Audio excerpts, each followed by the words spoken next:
Welcome students. In this module, we will discuss about rapidly varying flow, which is third unit of Applied Hydraulic Engineering syllabus for civil engineering students.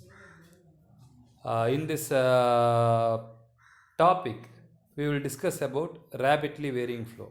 Rapidly varying flow. What is meant by rapidly varying flow? If somebody asks, answer is very simple.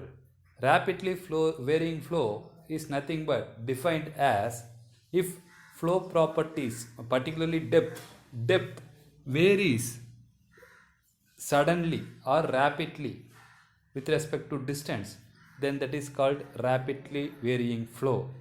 We will discuss about rapidly varying flow throughout this unit. First, let's see what is rapidly varying flow. I will give some examples. For example, if I am taking any dams,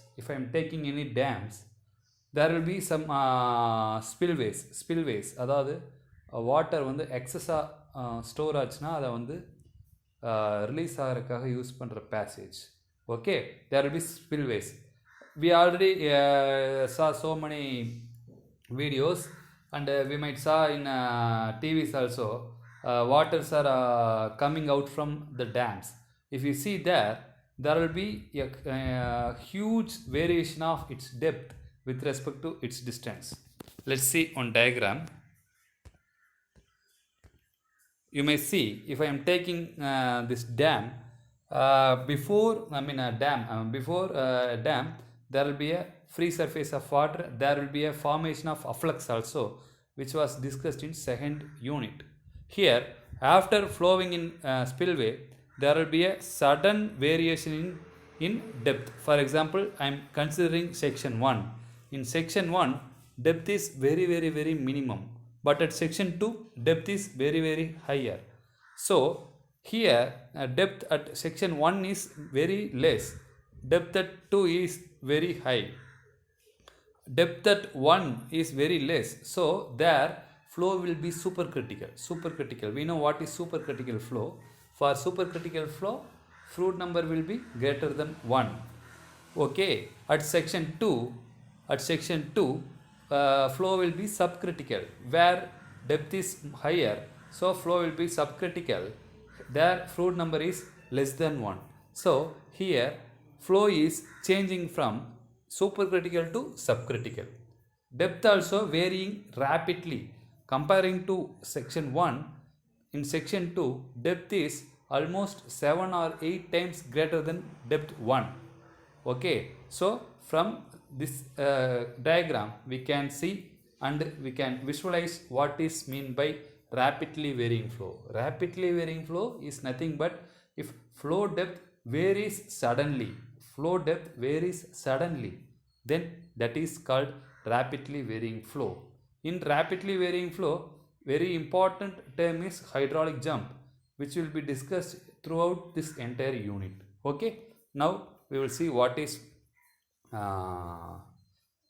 rapidly varying flow. Definition for rapidly varying flow: if the depth of flow changes rapidly over a small length of the channel, then that flow is called to be rapidly varying flow. We can say if the depth of flow depth changes rapidly over a small length, within a small stretch of length, if depth varies huge difference, then that is called rapidly varying flow.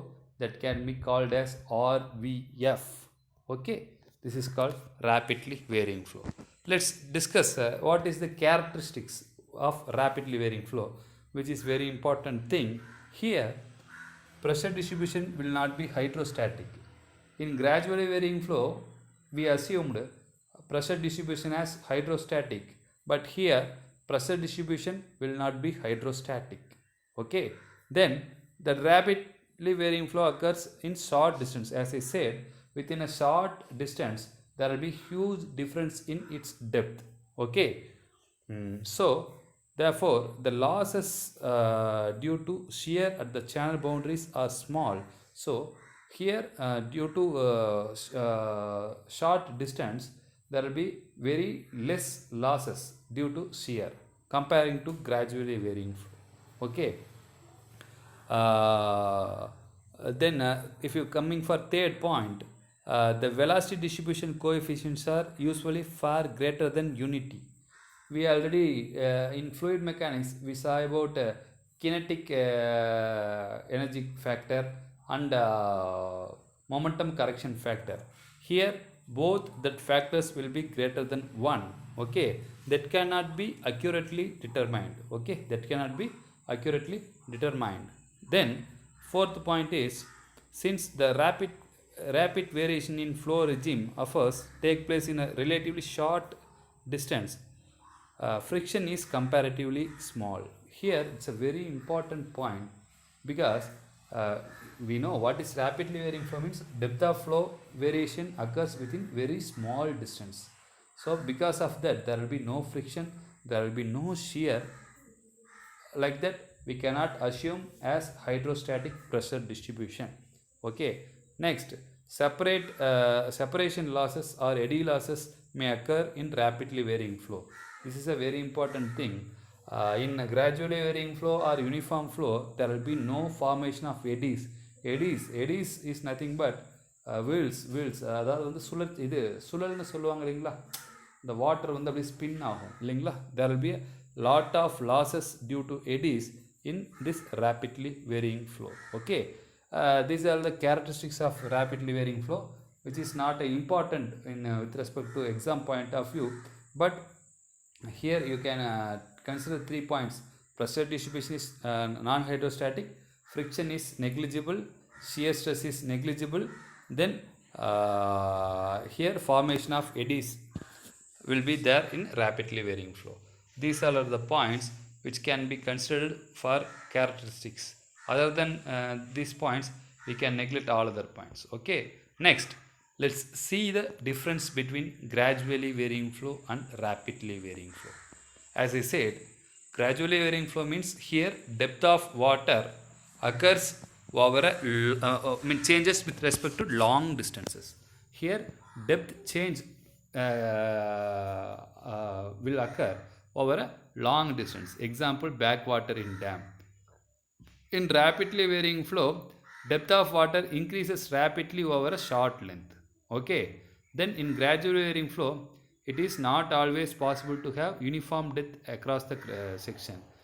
In rapidly varying flow, it occurs when there is a change from supercritical to subcritical flow. As I said, in rapidly varying flow, at a section where depth is minimum, there will be a flow as there flow will be supercritical.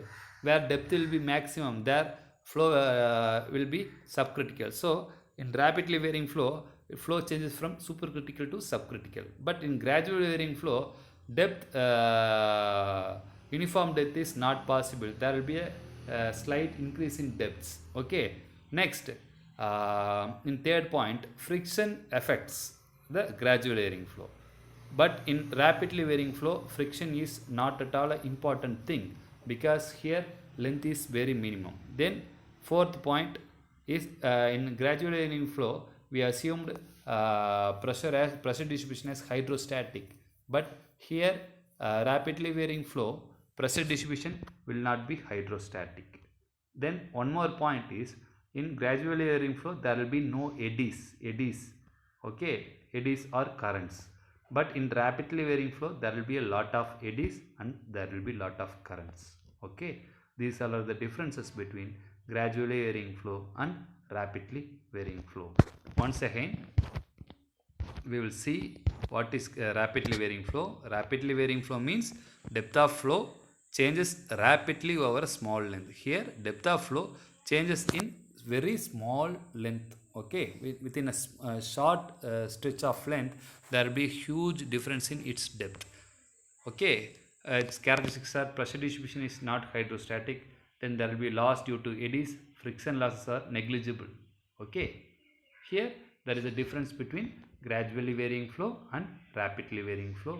For rapidly varying flow, example is hydraulic jump.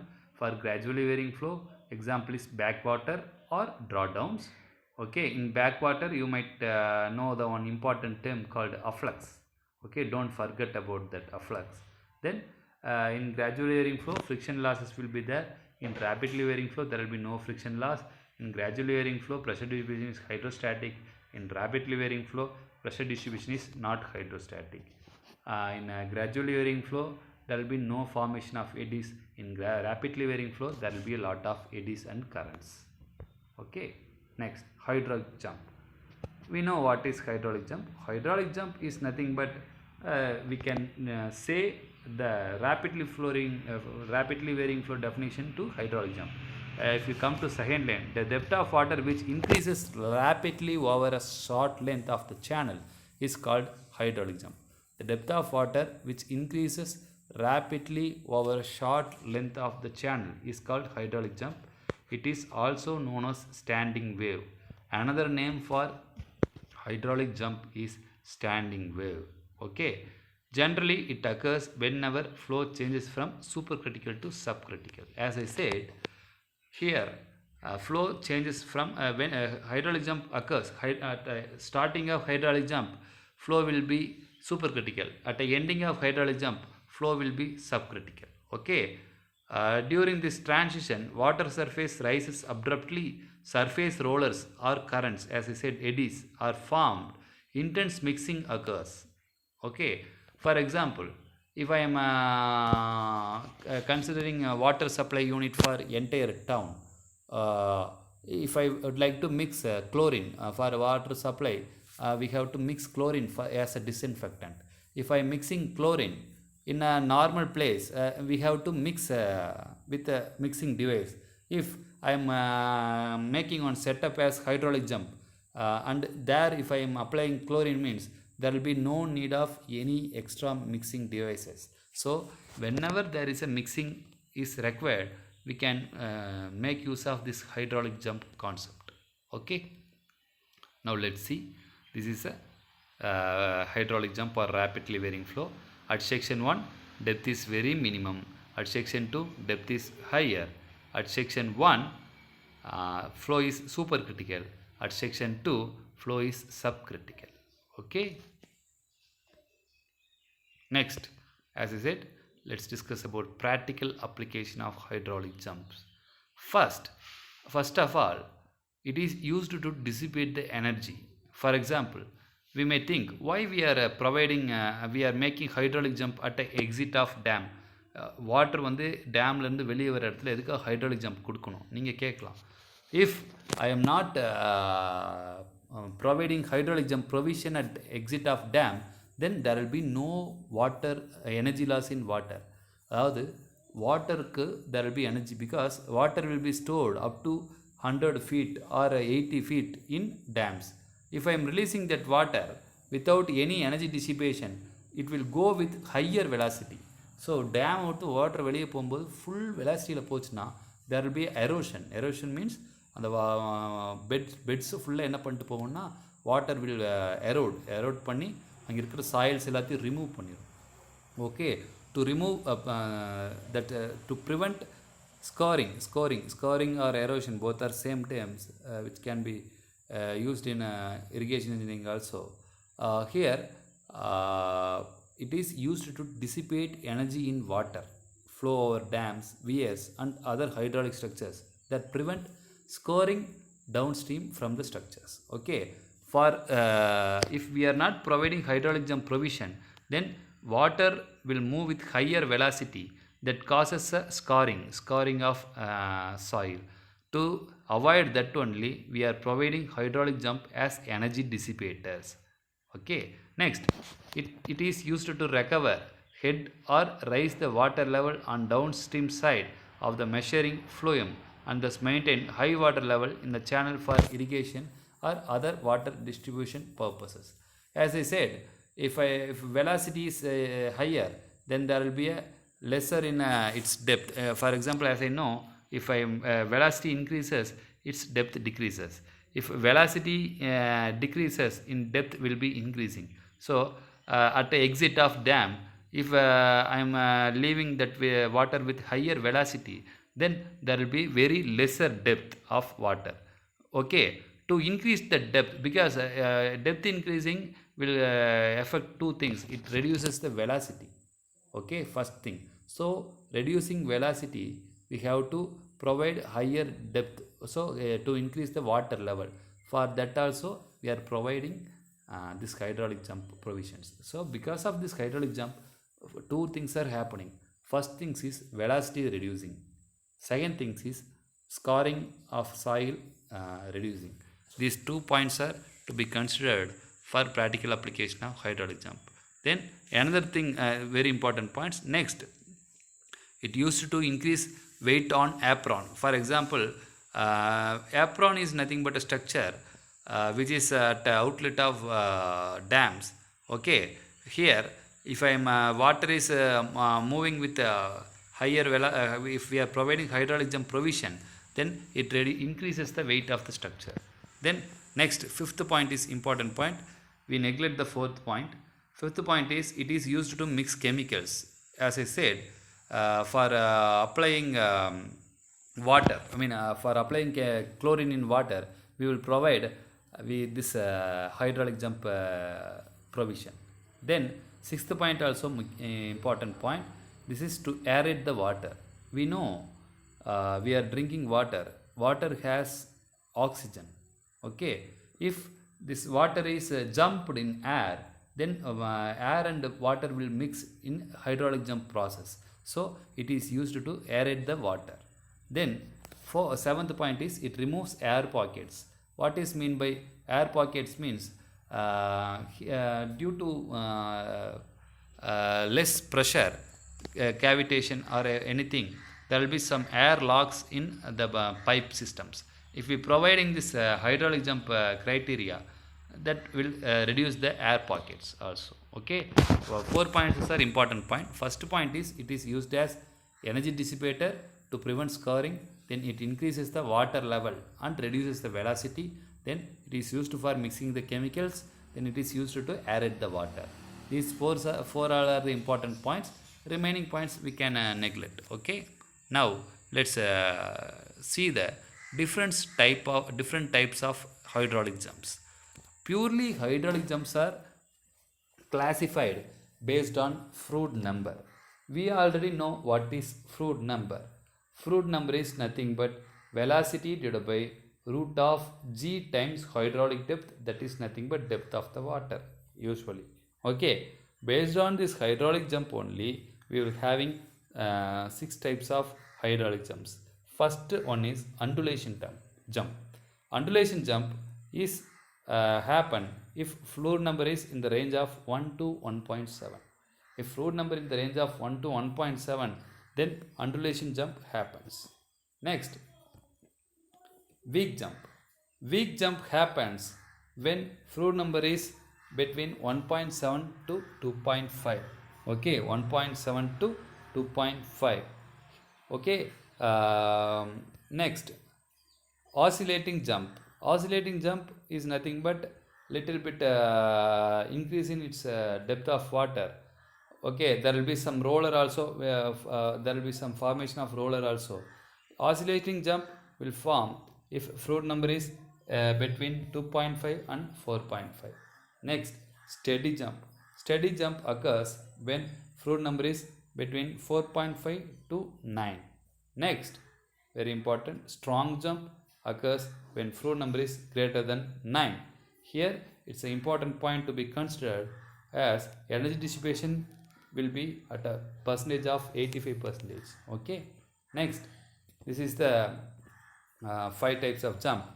What we have to know is, for undulation jump, fluid number between 1 to 1.7. For weak jump, fluid number between 1.7 to 2.5. For oscillating jump, fluid number will be between 2.5 to 4.5. For steady jump, fluid number will be between 4.5 to 9. For strong jump, fluid number should be greater than 9. In your exams also, if objective exams are conducted, we may expect some question for what fluid number range, what type of jump will occur. For example, for strong jump, fluid number value will be like that, question may have will be asked. Or for steady jump, what is the fluid number ratio, fluid number region, fluid number uh,